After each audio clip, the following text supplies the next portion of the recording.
Hello friends, आज हम पढ़ेंगे क्लास 10th का chapter 3 pair of linear equation in two variables. तो अब देखिए इस चैप्टर में हम क्या पढ़ेंगे। सब पहले हमें पता होना चाहिए लीनियर इक्वेशन के बारे में चैप्टर है। तो what do you mean by linear. देखिए linear equation in two variable को हम कैसे रिप्रेजेंट करते हैं। रिप्रेजेंटेशन होता है a x plus B y plus c is equal to 0। यहाँ पर ए और बी आपकी क्या है, ए और बी न्यूमेरिकल वैल्यूज हैं। इसी इक्वेशन को जो रिप्रेजेंटेशन है इसको आप एग्जाम्पल की फॉर्म में देख सकते हैं। देखिए इसी इक्वेशन को अगर मैं मैथमेटिकल यहाँ पर नंबर्स रख दूं, a की जगह 3, b की जगह 2 और c की जगह -5, तो आपकी इक्वेशन क्या बनी 3x plus 2y minus 5 is equal to 0। तो यही आपकी है linear equation in two variables. Two variables क्या है इसमें, x एंड y। और a और b यहाँ पर क्या था, a is equal to 3 and b is equal to 2। तो a and b these should not be equal to 0, ये दोनों 0 के इक्वल नहीं होने चाहिए। और a और b जो है आपके रियल नंबर्स होते हैं और x और y आपके यहाँ पर वेरिएबल्स हैं। क्योंकि इन इक्वेशंस में दो वेरिएबल्स हैं इसलिए हम इनको बोलते हैं linear equation in two variables.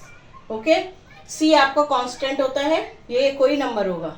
ठीक, अब क्या है कि हमारे सामने टू मेथड्स हैं कि हम इसको सॉल्व कैसे करें। सपोज हमें ये इक्वेशन दी है, दूसरा हमने ax plus B Y is equal to, अगर हमें c को इधर ले जाएं तो -c हो जाएगा। तो इसी के लिए एक एग्जांपल हमने इधर लिख दिया है कि c हमने इस साइड लिखा 2x minus 3y is equal to 5।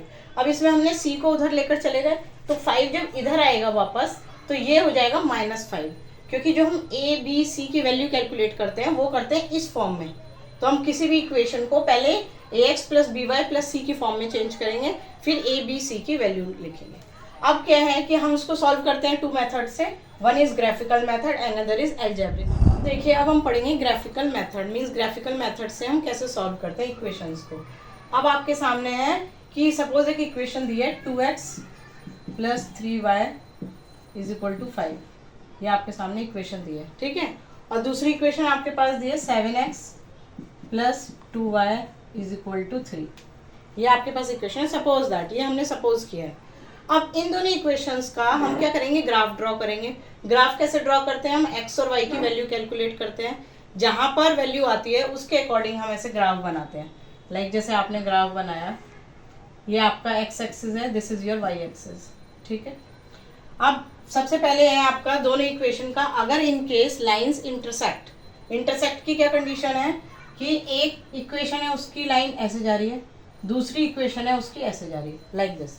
Suppose first equation की ये लाइन है ए की और ये है बी की, तो ये इस पॉइंट पे इंटरसेक्ट कर रहे हैं, that is suppose alpha and beta, ये पॉइंट है, this is the point of intersection. तो अब कोई भी दो लाइन अगर एक पॉइंट पे इंटरसेक्ट कर रही हैं तो जिस पॉइंट पे वो इंटरसेक्ट कर रही है वो उसका आंसर हो गया। मीन्स लाइन आपकी इंटरसेक्ट अगर कर रही है तो आपको यूनिक सॉल्यूशन मिल गया। Unique solution means single solution. X की भी एक वैल्यू मिल गई और वाई की भी एक वैल्यू मिल गई। एक एक्स की वैल्यू अल्फा है और वाई की वैल्यू बीटा है, हमने माना। अब जो यूनिक सॉल्यूशंस होते हैं उनको हम बोलते हैं कंसिस्टेंट। तो अगर हमारे पास लाइन है इक्वेशंस की जिनकी अगर आपके पास जो इक्वेशंस हैं उनसे जो आपने लाइन ड्रॉ की, अगर वो क्या करती हैं, इंटरसेक्ट करती हैं आपस में दोनों लाइंस, तो आपका यूनिक सॉल्यूशन है और उसी को हम बोलते हैं consistent. Okay, now second case. Second case में क्या है, कोइंसिडेंट। कोइंसिडेंट मीन्स जैसे आपने अगर ग्राफ ड्रॉ किया, ग्राफ बनाना है, एक आपकी इक्वेशन ऐसे जा रही है और फर्स्ट इक्वेशन का बन गया, अब सेकंड का भी बिल्कुल इसी के ऊपर है, द सेम।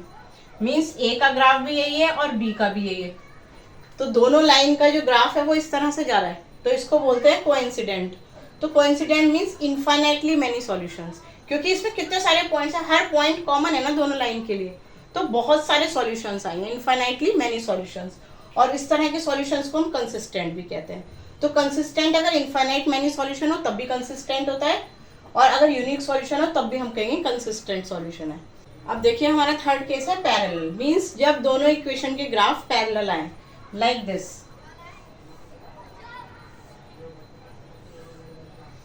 ठीक है, सपोज ये इक्वेशन ए का ग्राफ है, इक्वेशन बी का ग्राफ है, तो दोनों का ग्राफ अगर पैरेलल आते हैं, it means it has no solutions. क्योंकि सॉल्यूशन कब आता है, जब लाइंस आपस में इंटरसेक्ट करें आपस में कहीं ना कहीं जाकर।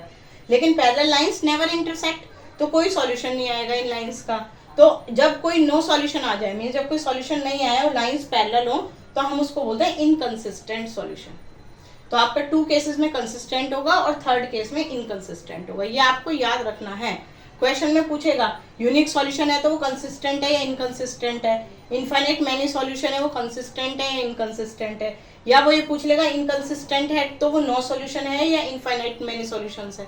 तो आपको ये चीज कोरिलेशन पता होनी चाहिए कि यूनिक कंसिस्टेंट होता है, इनफाइनाइट कंसिस्टेंट होता है, नो आपका जो है नो सॉल्यूशन वो इनकंसिस्टेंट होता है। और ये भी आपको पता होना चाहिए नो सॉल्यूशन जब होता है तो लाइंस पैरेलल होती हैं, इनफाइनाइट मैनी सॉल्यूशंस में कोइंसिडेंट लाइंस होती हैं, और यूनिक सॉल्यूशन में आपका लाइन इंटरसेक्ट करती है एक दूसरे से। ठीक है, वो कैसे भी पूछ सकता है, वो ये भी पूछ सकता है कि अगर कंसिस्टेंट है तो लाइंस कैसी होंगी, तो अगर कंसिस्टेंट है तो लाइंस इंटरसेक्ट भी कर सकती हैं, कंसिस्टेंट है तो लाइन कोइंसिडेंट भी हो सकती है। ठीक है, इनकंसिस्टेंट की तो एक ही कंडीशन है कि लाइंस पैरेलल होंगी।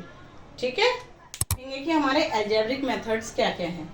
सपोज हमारे पास दो इक्वेशन है 3x + 2y = 5 and 4x + 4y = 7। हमें इनको सॉल्व करना है।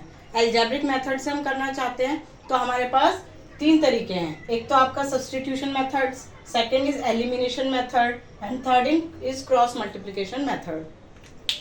तो देखिए सब्स्टिट्यूशन मेथड का क्या मतलब है। वर्ड सब्स्टिट्यूट से क्या समझ रहे हैं आप? सब्स्टिट्यूट मीन्स किसी की वैल्यू प्लेस कर देना। तो आपकी इक्वेशन जो है इसमें अगर मैं x की वैल्यू इस इक्वेशन से इसमें प्लेस कर दूं, मीन्स यहाँ पर x की जगह आ जाएगा जो x की वैल्यू होगी प्लस 4y = 7। तो हमारे पास वेरिएबल इस इक्वेशन में सिर्फ y रह जाएगा, तो हम y की वैल्यू निकाल लेंगे, सारी चीजों को दूसरी साइड लेकर चले जाएंगे। तो इससे हमारा आ गया सब्स्टिट्यूशन मेथड से value. Second is your elimination method. Elimination method में हम क्या करते हैं कि इसमें मान लीजिए दोनों इक्वेशन में यहाँ पे x के साथ 3 है, यहाँ x के साथ 4, इधर y के साथ 2, यहाँ y के साथ 4। तो अगर हम फर्स्ट इक्वेशन को 2 से इंटू कर दें तो यहाँ पर भी 4 बन जाएगा। तो पूरी इक्वेशन को हमने 2 से इंटू किया तो ये 4y बन गया, यहाँ भी 4y है। तो हम इन दोनों को आपस में सब्ट्रैक्ट कर देंगे, एक प्लस 4y और माइनस 4y आपस में कैंसिल हो जाएंगे। तो आपका ये हो गया एलिमिनेशन मेथड, मीन्स हमने y वाली टर्म को एलिमिनेट कर दिया, हटा दिया, तो केवल x रह जाएगा। तो x रह जाएगा, बाकी सारी न्यूमेरिकल वैल्यू को दूसरी साइड ले जाएंगे, x की वैल्यू आ जाएगी। ठीक, जब हमारे पास किसी भी इक्वेशन में एक वेरिएबल बचता है तो हम सारे न्यूमेरिकल वैल्यूज को दूसरी साइड ले जाते हैं, उससे वैल्यू आ जाती है। लेकिन अगर हमारे पास दो वेरिएबल्स हैं तो ही आपको ये मेथड्स यूज करने पड़ते हैं। जैसे सब्स्टिट्यूशन में वैल्यू प्लेस कर दी हमने, फर्स्ट इक्वेशन से x की वैल्यू कैलकुलेट की और वो सेकंड में प्लेस कर दी। आपको फर्दर हम करेंगे जब क्वेश्चंस तो समझ में आ जाएगा। सेकंड में आपने क्या किया, एक वेरिएबल के नंबर को सेम बना लिया, चाहे x के कोफिशिएंट को सेम बना लीजिए चाहे y के कोफिशिएंट को। तो अब हमने यहाँ पर 4 बना लिया तो y के कोफिशिएंट को सेम बना लिया, y एलिमिनेट हो गया और x की वैल्यू हमने निकाल ली। थर्ड मेथड है आपका cross multiplication method. Cross multiplication method कैसे करते हैं, जैसे कि आपको 2 इक्वेशन दिए हैं, देखिए इस फॉर्म में अगर दिए हैं a1x + b1y + c1 = 0, ये आपकी फर्स्ट इक्वेशन है। सेकंड इक्वेशन है आपकी a2x + b2y + c2 = 0। इसी तरह आपको बताया था a1 a2 के हैं coefficient of x and b1 b2 के हैं कोफिशिएंट ऑफ y और c1 एंड c2 आपके कांस्टेंट होते हैं, नंबर्स हैं। अब आप देखिए कि इक्वेशन में हम कैसे इसको करते हैं। क्रॉस मल्टीप्लिकेशन मींस क्या है, देखिए हम कोफिशिएंट नोट करेंगे यहाँ से b1 b2, y के कोफिशिएंट सबसे पहले हम लिखेंगे b1 b2, then c1 c2, then a1 a2, then again b1 b2। इस तरह से हम कोफिशिएंट को नोट कर लेते हैं। अब हम करते क्या हैं, हम करेंगे ऊपर रखेंगे x अपॉन x के नीचे हम क्या लिखेंगे, x के नीचे इनको आपस में लिखेंगे हम। देखिए किस तरह से b1 b2 c1 c2 इस तरह से लिखेंगे। अब इसको इससे इंटू करना है, इसको इससे इंटू करना है, is equal to y upon, अब क्या अब हम ये वाला टर्म लिखेंगे इतना c1 c2 और a1 a2। अब हम क्या करेंगे, इसको इससे इंटू करना है, इसको इससे इंटू करना है, ठीक, इज इक्वल टू, ठीक। अब 1 के नीचे हम क्या लिखेंगे, बचा हुआ, ये भी हो गया ये भी हो गया, ये वाली टर्म।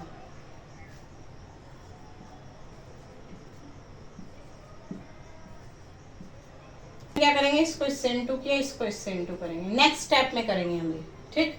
इतने के बाद हम क्या करते हैं, जो हमारा फॉर्म होता है, देखिए x के नीचे जो आएगा वो हम इस साइड आपको समझा रहे हैं, यहाँ पर आएगा x अपॉन में क्या आएगा b1 इंटू c2,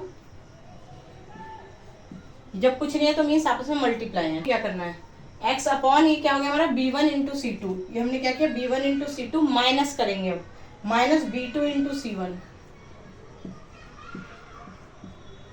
ठीक, first step is equal to, अब y है ऊपर, अब क्या करेंगे c1 into A two minus C two into A one,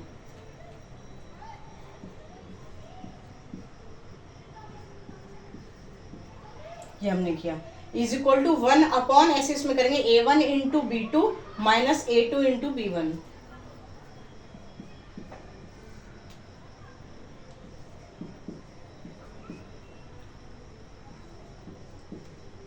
इतना हमने सॉल्व किया। अब हम क्या करेंगे थर्ड स्टेप में, इसको रखेंगे इसके इक्वल एक बार, तो फिर इसको रखेंगे इसके इक्वल। तो देखिए जब हम इसको रखते हैं इसके इक्वल तो क्या होगा, मैं आपको डायरेक्ट समझाती हूँ। जब हम इस वाले फ्रैक्शन को इसके इक्वल रखेंगे तो x के जो डिनोमिनेटर में है वो दूसरी साइड ऊपर चला जाता है, जो डिवाइड होता है वो दूसरी साइड जाके मल्टीप्लाई हो जाता है। तो x इज इक्वल टू क्या होगा, ऊपर आ जाएगी ये वाली टर्म, इसको 1 से इंटू करेंगे तो वही रहेगी, और नीचे ये वाली टर्म।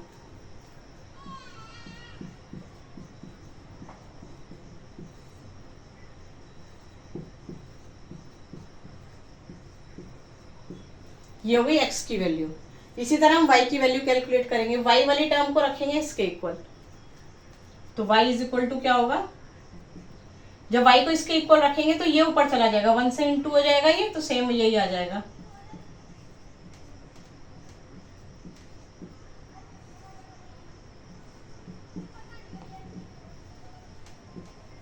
देखिए तो y को जब हमने इसके इक्वल रखा तो ये चला गया ऊपर और नीचे यही रहा, ये हो गई y की वैल्यू। तो x की वैल्यू इससे निकलेगी और y की वैल्यू इससे निकलेगी, और यहाँ पर a b c a1 a2 b1 b2 ये सब क्या है, these are coefficient of x and y। जो आपकी इक्वेशन में जो कोफिशिएंट्स दिए हुए हैं ये वो हैं, उससे हमारे x और y की वैल्यू कैलकुलेट हो जाएगी। This is your cross multiplication method. देखिए हमारे पास अगर pair of linear equation given है, मीन्स दो इक्वेशन हमें गिवन है और तीन कंडीशन अराइज हो रही है। अभी तीन कंडीशंस क्या होती है, देखिए समझिए कि अगर हमारे पास इक्वेशन दी है x और y के जो हमारे कोफिशिएंट्स हैं उनको हम अपॉन में लिखते हैं, तो ये आता है a1 upon a2 is not equal to b1 upon b2। Means दोनों के वेरिएबल देखिए आप, कोफिशिएंट x के साथ a1 अपॉन a2 है और y के साथ क्या b1 अपॉन b2। मीन्स अगर x के कोफिशिएंट को अपॉन में लिखें और y के कोफिशिएंट को अपॉन में लिखते हैं और वो नॉट इक्वल आते हैं तो हम कहेंगे it has consistent solution, means the equations are consistent. देखिए सेकेंड केस में x के जो कोफिशिएंट है a1 अपॉन a2 अगर इक्वल टू आ जाता है b1 अपॉन b2 के, but not equal to c1 upon c2, तो हम कहेंगे the pair of linear equation are inconsistent.